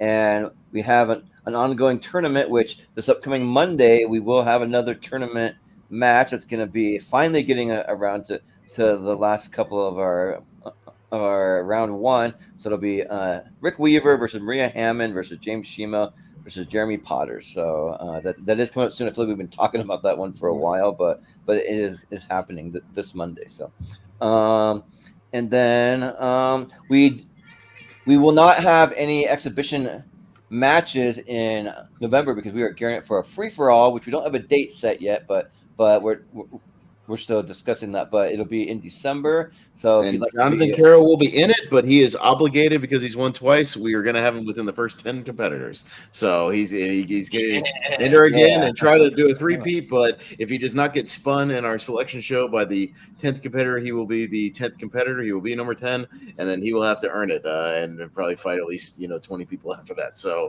you got to earn this one, buddy. Yeah. I'm going to go John Wick on all you, mother. Yeah, I mean, you could pull up Viviani and still truck through everybody and win the whole thing, but we're gonna make you earn it this time. So you got to be in the first. Yeah, we'll have John Wick, aka John Caro, and he'll be like, I will kill them. I will kill them all. Yeah, it's gonna be Parabellum for me. Of course you will. John thinks he's back. Yeah, he thinks he's back. He thinks he's back. Yeah. That's right. He thinks he's back. Yeah, but I think I'm back. Yeah. And we're gonna try to get to maybe even one more of our tournament matches, maybe in November as well.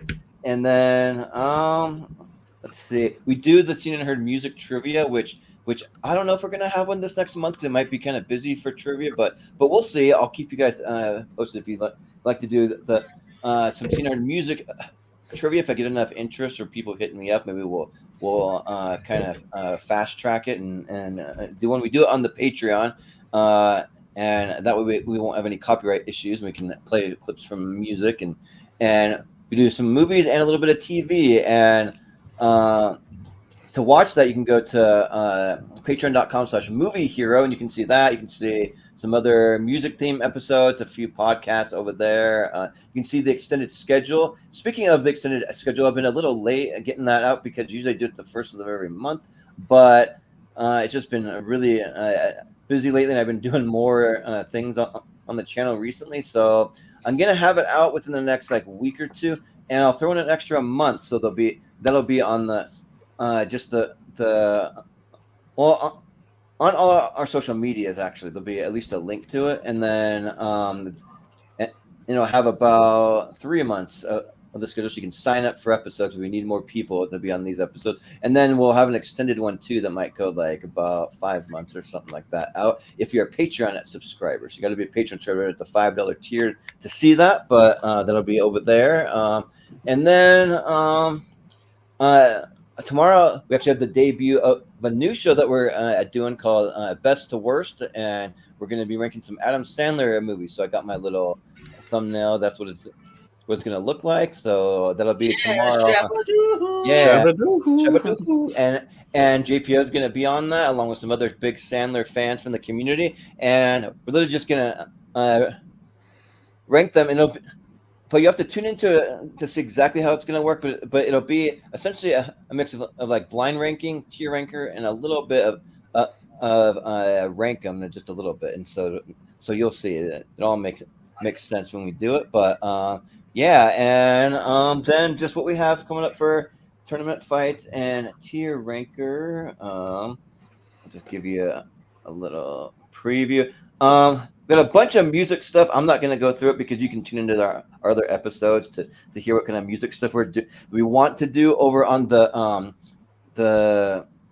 Patreon. If you tune in to the end of the end of the last episode that we did, part 2, I went down the whole list of music stuff. So just fast forward to the end if you want to hear that and sign up for those. But and then we will be doing so our next episode is going to be a Movie Hero Mystery Tournament. Speaking of that, immediately following this, we're going to have another stream that's going to come up. We're going to be doing our selection show for the Movie Hero Mystery Tournament. So me and Austin will be there. Maybe we'll have Malcolm stick around, and we'll I have the stream ready to go, so we can literally go. It's 10:49 Eastern time. We can go at the top of the hour. So tune in. We'll take a short break. So if you want to just stay tuned to the Movie Hero Network and watch our selection show and figure out whose favorite movies pop up on the wheel and guess with us, you're welcome to do so. Yeah, so we're going to spin it 64 times and see what movies pop up. And they're all of our favorite movies plus some wild cards. And we have some people who just did theirs. We got Chad Webb's favorite movies in there, Eric Moreno. We got Ashton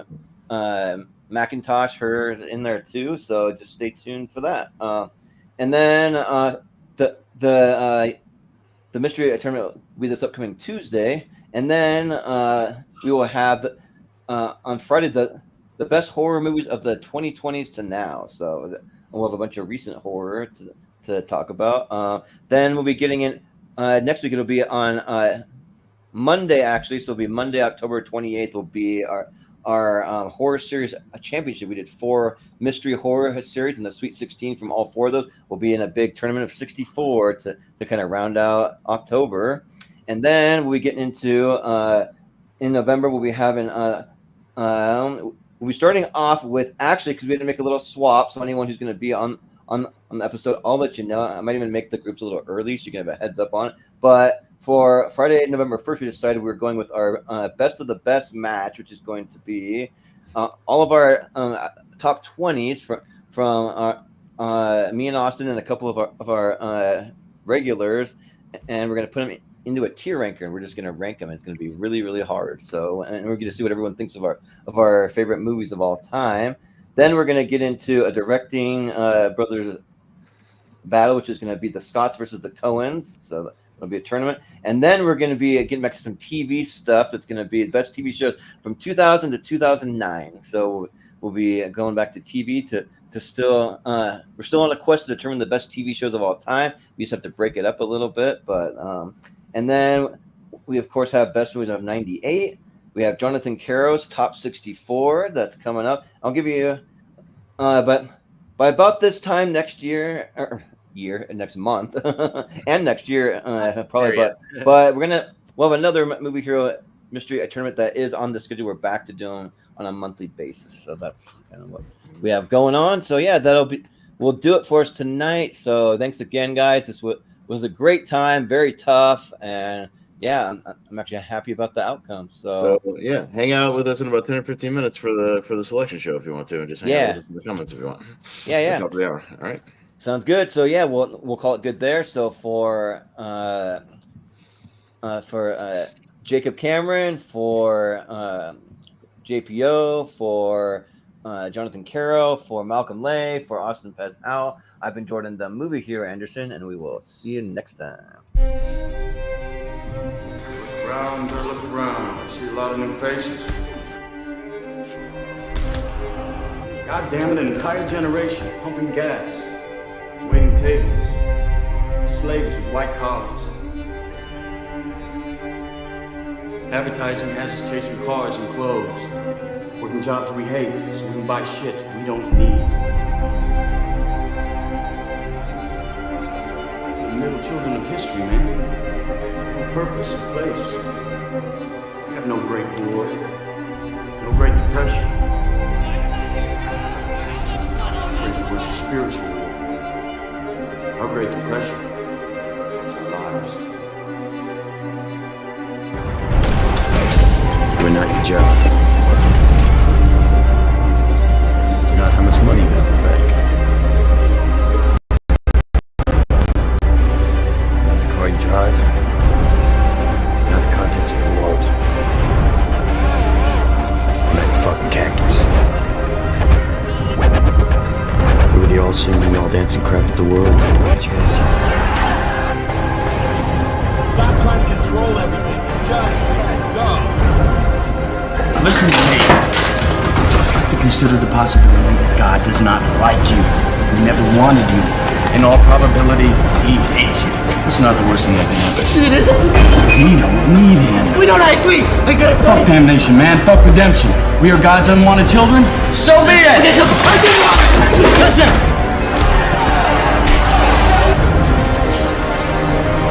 Gentlemen, welcome to Fight Club. First rule of Fight Club is you do not talk about Fight Club. The second rule of Fight Club is you do not talk about Fight Club. Let go!